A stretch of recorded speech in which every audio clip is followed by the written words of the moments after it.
मांगता आशीष गलिए गलिए बाड़े झोली ले ले खलिए बाड़े हो।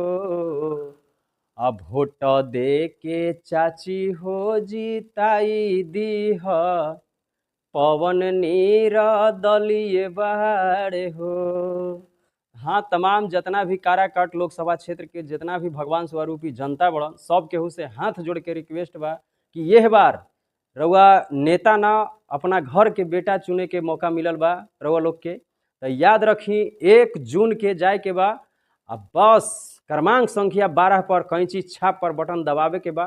अब पवन सिंह के, भोजपुरी के पावर स्टार पवन सिंह जी के भारी से भारी बहुमत से विजय बनावे के बा।